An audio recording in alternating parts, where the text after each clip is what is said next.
Bonjour et bienvenue dans l'émission de voyance. Christophe, votre voyant, répond à toutes vos questions.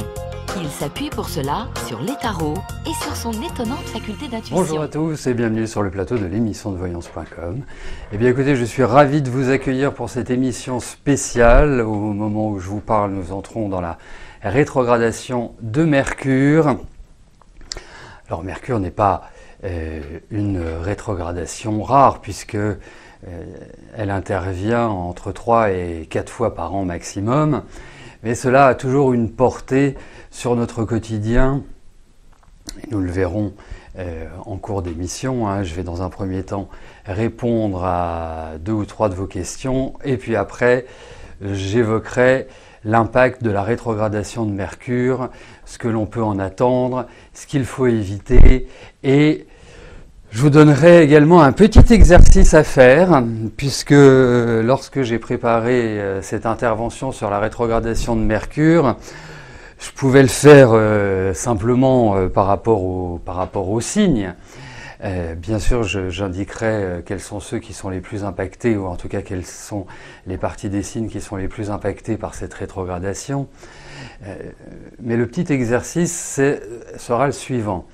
En astrologie, vous avez 12 maisons qui correspondent à des secteurs de vie. La première maison est plus couramment appelée l'ascendant. Et à partir de cet ascendant, vont se décliner les autres maisons. Et donc le petit exercice à faire, c'est déjà d'avoir votre thème astral, et puis de regarder où se situent les signes des Gémeaux et du Taureau, puisque la rétrogradation commence en Gémeaux et se poursuivra en Taureau pour, bien évidemment, par la suite, revenir, quand il aura repris son mouvement direct, revenir en Gémeaux. Donc, vous regardez où se situe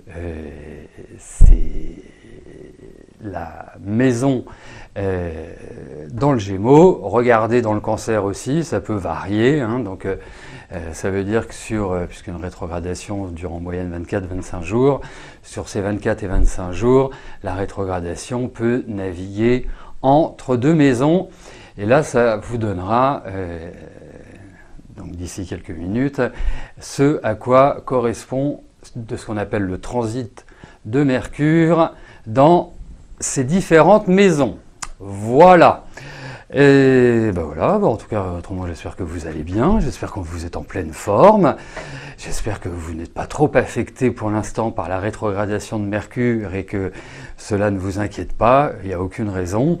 À partir du moment où, je dirais, on connaît ses saints, on les honore, et c'est exactement ce que je vous propose d'ici quelques minutes. Donc, pour l'instant, je vais répondre à la question de Claudine. Claudine, bonjour. Votre fils vient de faire une rencontre. Est-ce que je vois celle-ci positive?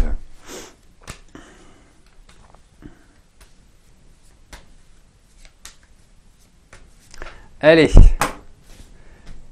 voyons pour votre fils cette rencontre, ce qui ressort.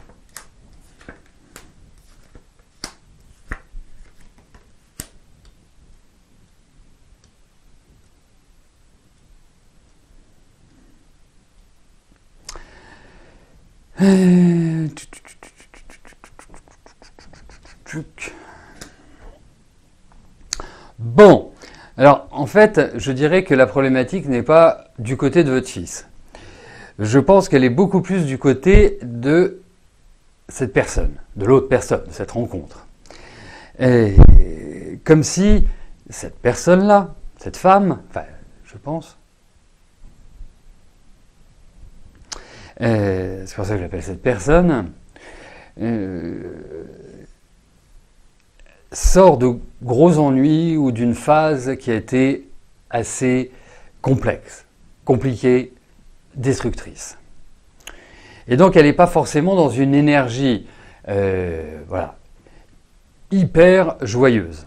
Je pense qu'il y a une sorte de passif, et puis je pense que ce n'est pas forcément une personne facile.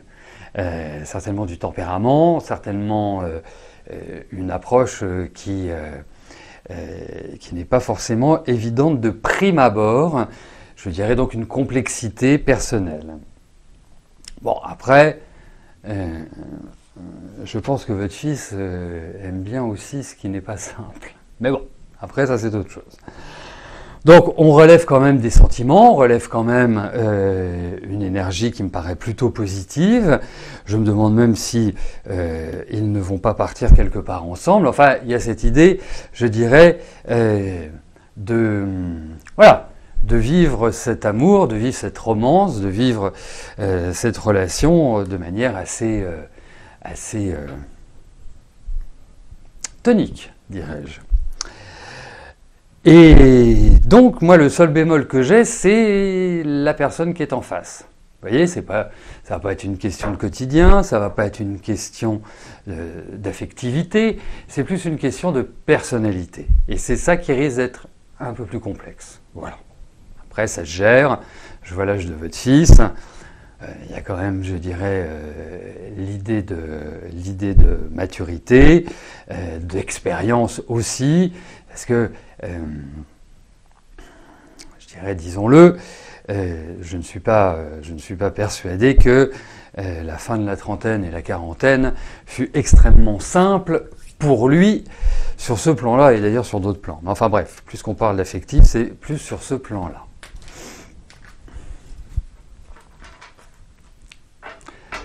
Dominique, bonjour. Donc, à suivre, Claudine, on approfondira, laissez donner un peu de temps, mais c'est vrai qu'il y a quand même quelques petits points qui sont pas forcément optimales. Dominique, bonjour. Alors, vous avez eu un coup de cœur pour Antoine, est-il réciproque ?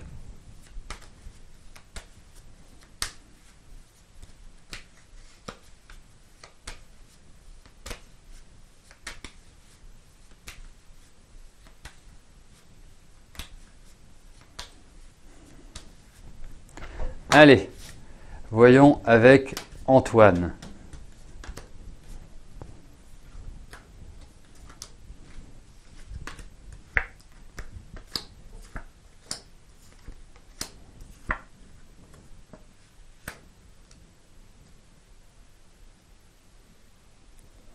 Bon, alors, plusieurs choses.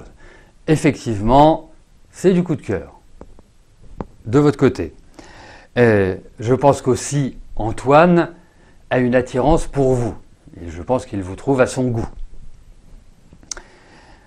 Ensuite,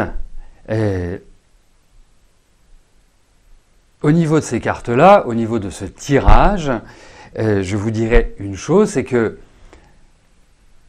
si c'est pour l'appel de la nature, je trouve ça très bien. Si vous êtes dans une démarche, dans une position de construction, c'est là où, je dirais, le bas blesse. Parce que j'ai plus l'impression qu'Antoine est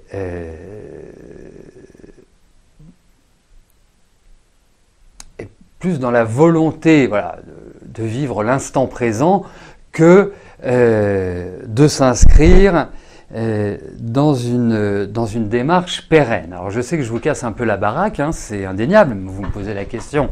Donc moi je préfère vous avertir, ça peut être très passionnel entre vous, ça peut être vraiment extrêmement intense, mais gardez la tête froide et gardez les pieds sur terre. Bon, pour une petite vierge, ça devrait aller. Mais vous avez une émotivité, vous avez une sensibilité qui est extrêmement forte. Indéniablement, c'est quelqu'un de charmant. C'est le gendre idéal. Il a tout ce qu'il faut.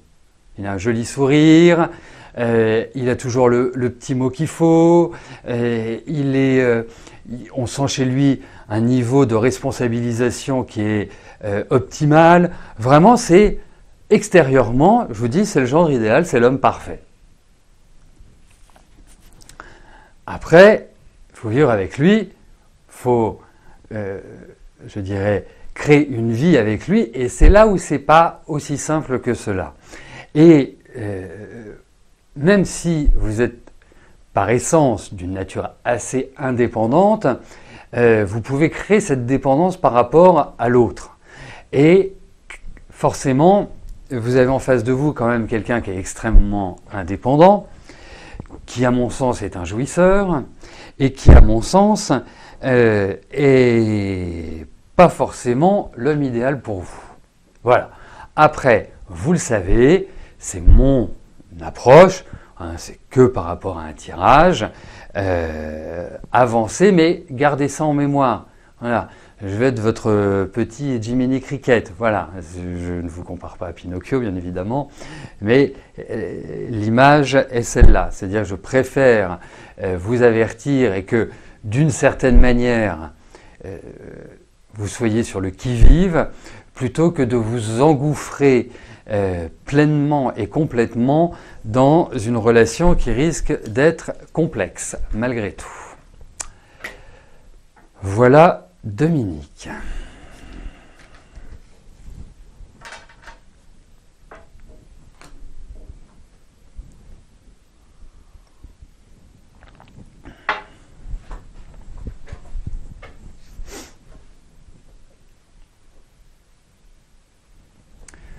Alors, comme je vous le disais en introduction de notre émission, aujourd'hui, nous allons vivre pendant à peu près 25 jours la rétrogradation de Mercure.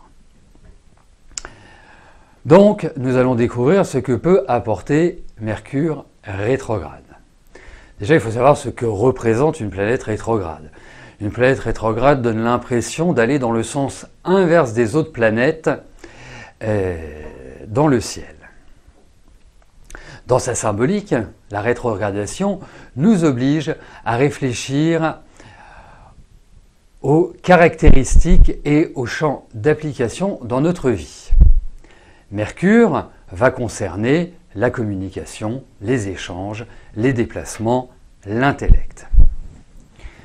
Mercure est plutôt d'un tempérament nerveux et par cette rétrogradation, il va se sentir boosté, mais plus au sens d'un ballon de baudruche qu'on laisse s'envoler et qui zigzague dans tous les sens. Donc, durant ces 3 semaines, tout doit se faire dans la réflexion, dans la prudence. Autrement dit, ne pas confondre vitesse et précipitation. Ne pas s'enflammer. Pourquoi ? Parce que cela peut devenir très vite le désordre et partir dans tous les sens. La diplomatie sera un des meilleurs comportements. Il va falloir, pendant cette phase, apprendre à bien analyser les situations et observer de manière concrète, objective, factuelle. C'est un moment idéal pour repenser nos objectifs, notre philosophie de vie. Alors, je vous encourage, bien évidemment, tant que cela est possible, à éviter toute transaction importante, une signature impliquant votre avenir. Préférez les écrits à la parole donnée. Seuls les écrits restent. Autre exemple, vous devez envoyer un courrier important, faites-le en recommandé. Ça vous assurera beaucoup plus de chances qu'il atteigne son destinataire. Donc, cette rétrogradation commence en Gémeaux, se poursuivra en Taureau, et donc cela va mettre en avant notre organisation, notre rythme de vie au quotidien. La dispersion, la procrastination ne sont pas loin. Et bien évidemment, sur cette période, ces 2 attitudes sont à proscrire. N'hésitez pas à prendre des plages de repos, de détente, respirer, inspirer en conscience pour libérer les tensions accumulées. Dernier point dans cette introduction, Mercure est aussi le dieu des voleurs. Donc, attention durant toute cette période à vos affaires et aux beaux parleurs. Les risques d'escroquerie sont plus importants qu'à l'accoutumée. Donc je vous le disais, la rétrogradation se situe en Gémeaux et en Taureau. Ce sont respectivement signes d'air, signes de terre. Cela met en évidence les aspects de communication, de mobilité, de voyage pour l'un, et les aspects concrets de la vie, finances, les plaisirs et nos valeurs morales. Alors, voyons ce qu'il faut éviter de faire pendant cette rétrogradation. Négliger les détails. Donc, travailler le perfectionnisme, puisque c'est assez simple. Si vous négligez les détails ou si vous faites les choses à l'emporte-pièce, sans être concentré dessus, quoi qu'il arrive, ça se verra. Donc, et puis comme on dit, bien faire ou mal faire, c'est toujours travailler. Il ne faut pas dévier de sa route. Ne pas non plus se laisser aspirer par 1000 tentations.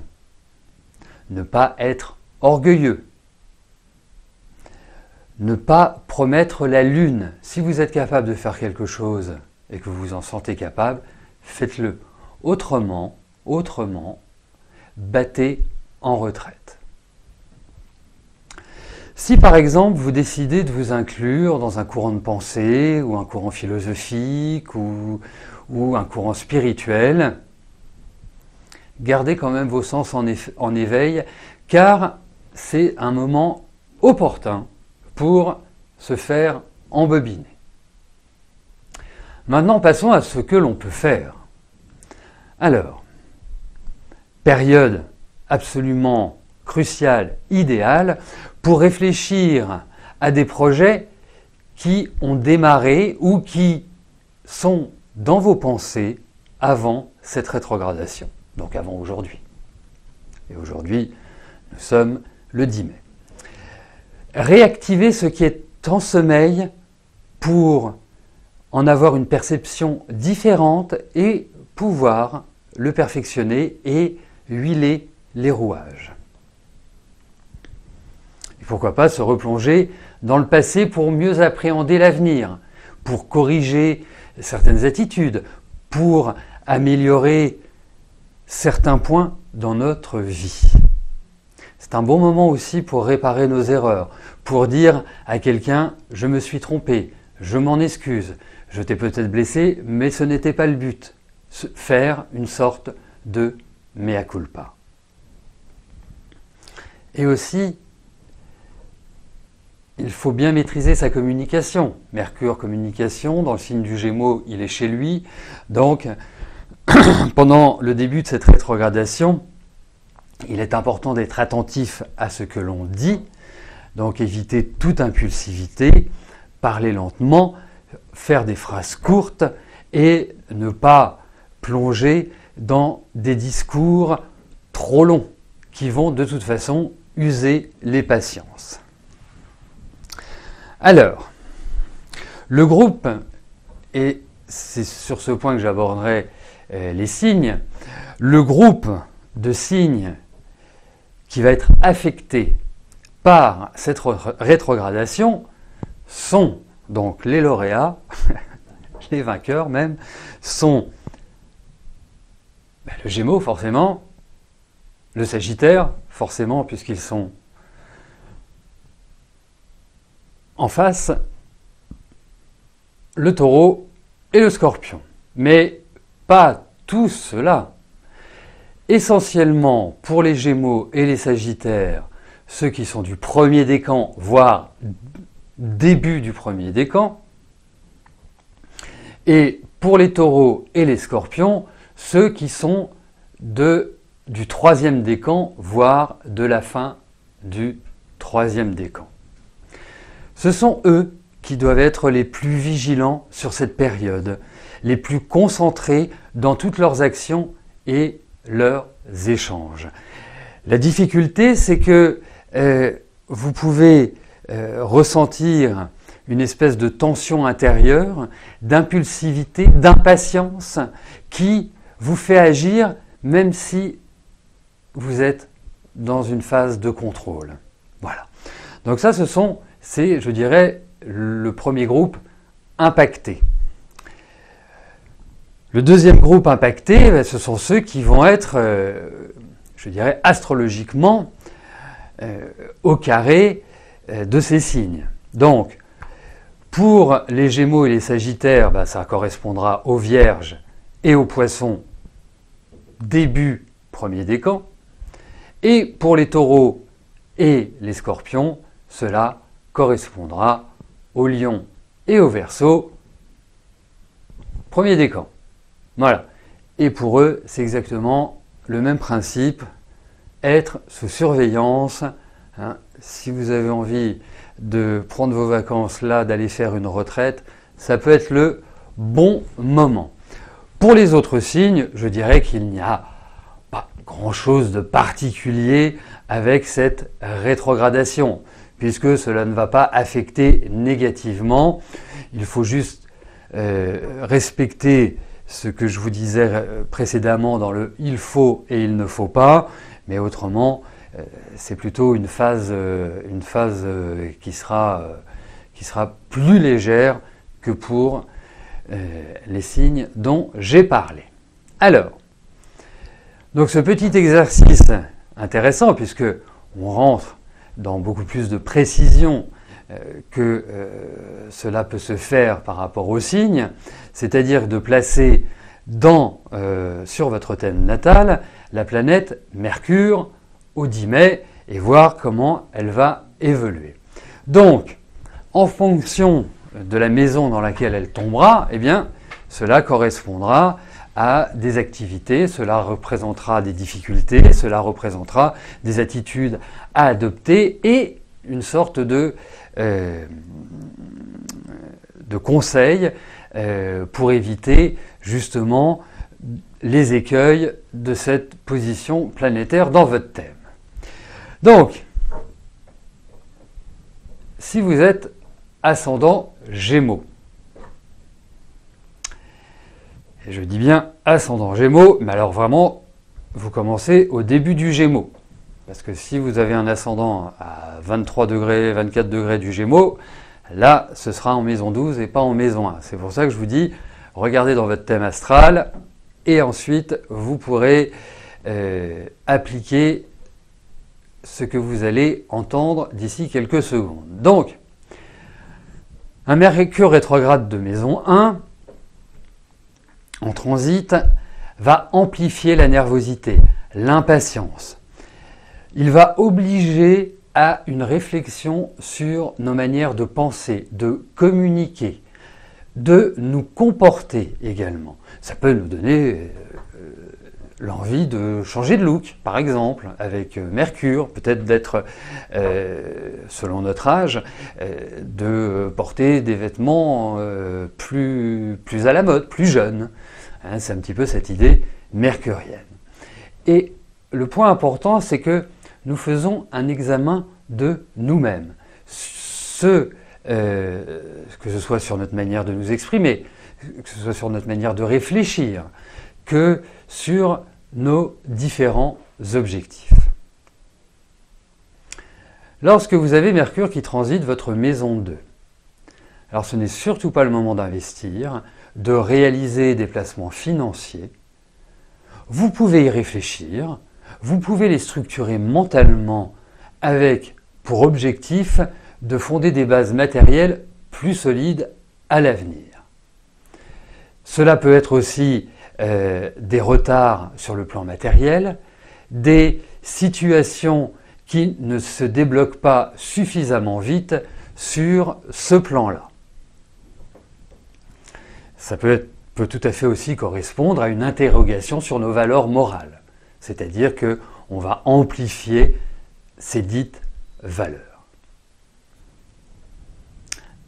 En maison 3, alors cela crée pas mal d'ennuis, pas mal de retards, pas mal de contretemps, très peu favorable aux signatures de contrats Et cela nous pousse à mener une réflexion à l'approfondissement de certains domaines de connaissances. Cela, en mode positif, peut correspondre à une compréhension de choses que jusque-là nous paraissaient mystérieuses. Donc, l'intellect va très bien fonctionner pour décortiquer, pour comprendre, mais il va créer, avec un Mercure en maison 3, beaucoup de contretemps, beaucoup d'aléas. Ça peut être aussi, puisque nous sommes dans la maison du mouvement, des petits soucis moteurs, avec votre voiture, votre scooter, votre patin à roulettes, enfin ce que vous voulez. Il y a cette idée dans la maison 3 de la mobilité. Lorsque il va traverser votre maison 4, cela touche directement la famille, les racines et occasionne des contraintes. Si par exemple, vous déménagez ou vous faites des travaux pendant cette période, vous risquez fortement de vivre quelques désagréments ou de voir certains aménagements bâclés. Donc, attendez-vous malgré tout à des tensions, des désaccords, des discussions animées au sein de votre famille, avec vos proches.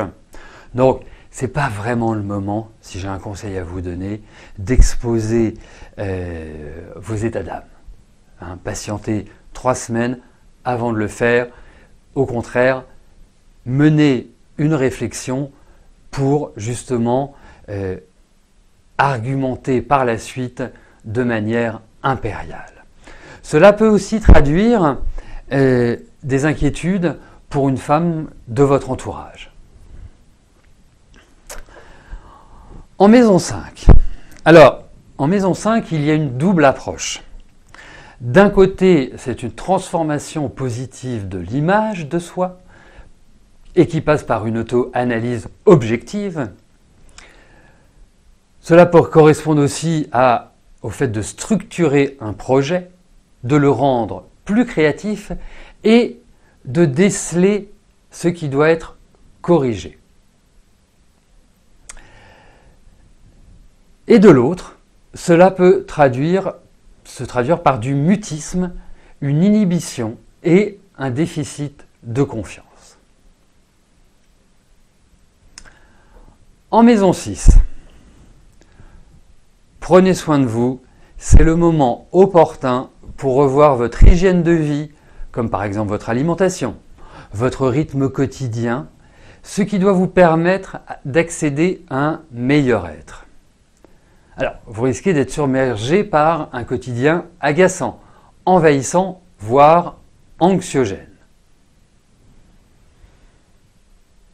Prenez de la hauteur, canalisez votre énergie et ne vous laissez pas abreuver par la nervosité et l'impatience. En maison 7, je vous dirais bien pendant cette période, puisque la maison 7 correspond aux autres, aux associés, aux conjoints, aux ennemis déclarés, je vous dirais bien d'aller faire une retraite, de vous isoler du monde, mais le pouvez-vous vraiment?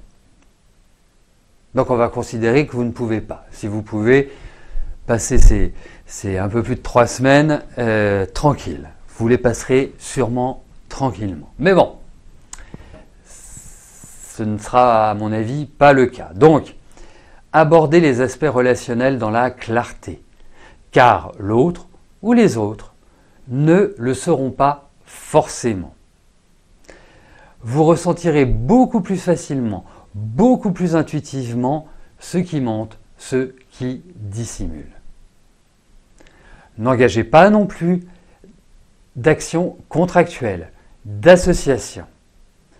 Je vous conseillerais plus de donner du temps au temps sans engager de discussion ayant une portée pour votre avenir. Donc freinez des cas de fer, en quelque sorte, si on vous propose quelque chose. Voilà, vous dites, vous gagnez du temps, c'est le maître mot. Alors, en maison 8, ça va sacrément bouillonner dans votre cerveau. Vous allez vous remémorer des échanges passés, vous allez les décortiquer, vous allez être attentif aux mots, à leur signification.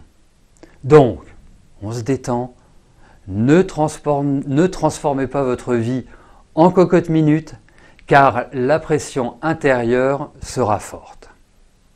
Travaillez sur le calme, méditez, ressourcez-vous au moins une fois par semaine à la campagne. Ce Mercure va vous donner beaucoup de mobilité. La maison 8, c'est ce qui régit, je dirais, notre vie intérieure. C'est ce qui régit notre sexualité. C'est ce qui régit notre transformation. Et effectivement, avec Mercure, l'agitation est là. L'envie d'en découdre est là également. Il y a une volonté de faire le ménage, de liquider ce qui n'est plus utile, ce qui est devenu obsolète. Donc, profitez de ces 3 semaines, non pas pour jeter le bébé avec l'eau du bain, mais pour voir ce qui devra rester pérenne et ce dont vous devrez vous séparer. Voilà. Maison 9. Alors, Mercure en maison 9, d'une manière générale, évitez tous les voyages, mais plutôt les voyages long courrier, moyen courrier, long courrier. Préférez voyager par l'esprit. Si vous devez faire un voyage en avion, voilà, vous devez aller loin, soyez très attentif à vos affaires. C'est vraiment une marque où vous pouvez vous retrouver sans passeport, sans argent, ou qu'on vous perde votre valise. Enfin, c'est le genre d'événement qui peut vous arriver. En revanche, c'est un excellent moment si vous avez envie d'approfondir vos connaissances, si vous avez envie d'aller sur un terrain complémentaire de formation. Ça, c'est parfait. Donc, puisque c'est une phase qui met en exergue l'esprit et qui peut dénoter une nouvelle philosophie de vie. La maison 9 étant la maison du Sagittaire, étant dominée par Jupiter, ça peut correspondre aussi aux affaires légales, aux affaires de justice par exemple. Donc si vous avez envie de lancer un procès, évitez de le faire maintenant. Attendez un peu. Réunissez tous les éléments et puis vous déclenchez une fois que la rétrogradation de Mercure sera terminée. En maison 10, alors là vous allez prendre une grande inspiration. Ne prenez pas tout à cœur dans votre travail. Vous évitez, si vous souhaitez éviter de flancher sous la pression et la tension, car je pense qu'elles seront fortes. Il est important pendant cette période-là que toute action que vous menez au niveau professionnel soit suivie d'écrits, même à l'intérieur de votre entreprise. Faites toujours un résumé de ce qui a été dit, ou un reporting sur un point plus anglo-saxon. Et puis, vous pouvez aussi vous rendre compte que vous n'avez plus la même motivation, que ce que vous faites depuis des années, ça vous a plu, mais ça ne vous plaît plus. Et donc, c'est un bon moment pour considérer vos ambitions et vos objectifs futurs. Dans la maison 11, on va parler projet, on va parler amis. Mettez le pied sur le frein concernant vos projets. Évitez toute discussion importante, toute polémique avec les amis, sauf si vous voulez en découdre, parce que ça ouvre à des discussions désagréables et à des critiques qui sèment le désordre. Hormis si cela est votre souhait. Là, c'est la période idéale pour donner l'estocade à certaines amitiés. Nous allons terminer par la maison 12, qui est symboliquement la maison des épreuves, de la santé, des ennemis cachés. Et donc, c'est un programme sensible pour celui qui a Mercure qui transite sa maison 12. Mais en réalité, on est dans le Poisson, on est chez Neptune, l'inspiration, la médiumnité. Et donc cela peut vous permettre de voir avec lucidité ce qui se trame autour de vous, comme si vous perciez à jour les envies, les désirs des autres, sans qu'ils les expriment. Cela peut être aussi révélateur de situations de vie révélées. Vous allez apprendre que votre tante ou que celui-ci ou que celle-là a fait telle ou telle chose, et là vous tombez des nues. Donc, l'idée c'est de réfléchir à tout ce qui peut entraver votre route, tout ce qui peut vous permettre de vous libérer des chaînes, tout ce qui vous empêche. C'est y réfléchir. Donc, c'est surtout ronger votre frein, cultiver la patience et ne soyez pas dans un mouvement autre qu'intellectuel. Voilà, donc nous avons fait le tour de cette rétrogradation de Mercure. Je vous remercie pour votre attention. Nous allons avoir d'autres événements astrologiques puisque le 16, nous allons reparler de la Lune. Et puis, d'ici peu, nous parlerons également de l'entrée de Jupiter dans le signe du Bélier. Vous avez la possibilité de réécouter cette intervention dès demain sur notre site www.émissiondevoyance.com, sur notre page Facebook Émission de Voyance, sur notre page Instagram, notre compte Instagram, sur notre chaîne YouTube. Enfin, vous avez tous les outils nécessaires pour pouvoir réécouter et voir en fonction de votre thème astral où se situe Mercure rétrograde et ce qu'il peut vous apporter et ce à quoi vous devez faire attention. Je vous remercie de votre fidélité, de votre confiance et je vous dis à très bientôt pour de nouvelles avancées, de nouveaux événements astrologiques. Merci, bye bye.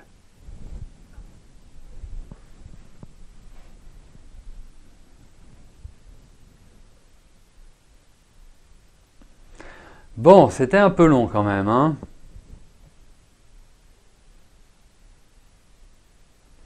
Ça, c'est une bonne question. Que se passe-t-il quand vous avez deux maisons dans le même signe?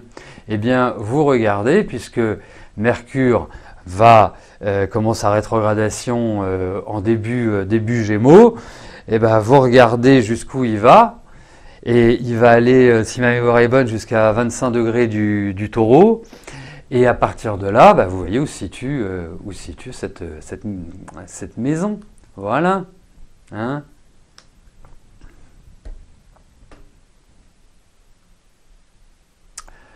Bon. Allez, je vais répondre à deux questions. À la question de Vanessa. Vanessa, bonjour. Vous venez de postuler une offre d'emploi pour septembre. Est-ce que je vois une réponse positive? Allez, voyons Vanessa.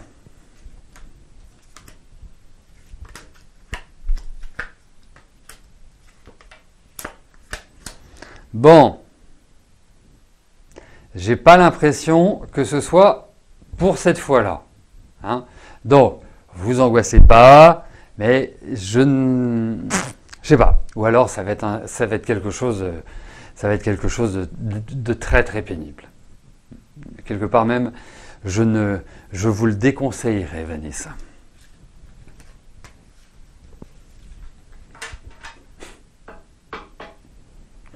Monique, bonjour. Vous avez une amie qui ne va pas trop bien. Vous pensez. Ah, fin de vie. 67.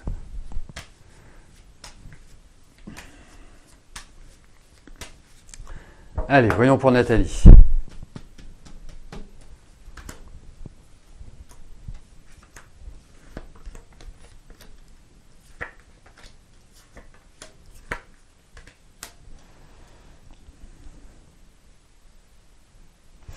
Faut dire quand même qu'elle n'a pas eu non plus une vie extrêmement facile. J'ai l'impression qu'il y a quand même eu beaucoup de destruction dans sa vie. qu'elle n'a pas été... voilà, c'est pas la joie qui a dominé dans son existence. Première chose. Deuxième chose, elle est aussi pas toujours simple dans sa tête, dans sa vie et dans ses relations. Hein. Il y a une petite difficulté de, comment dirais-je, de pérennisation des relations. Alors, moi, elle me paraît vraiment déprimée. Elle ne me paraît pas dans un état extraordinaire. Donc, effectivement, c'est pas le top du top de la forme. Il faut le dire. Après, elle a de la ressource aussi. Hein.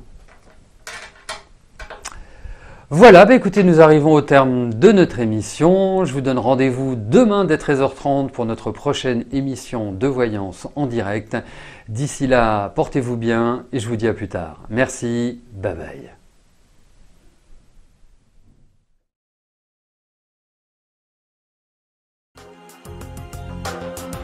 N'oubliez pas que du lundi au vendredi, à partir de 13h30, je réponds en direct à vos questions sur le site de l'émissiondevoyance.com et j'aborde avec vous tous les sujets qui vous tiennent à cœur.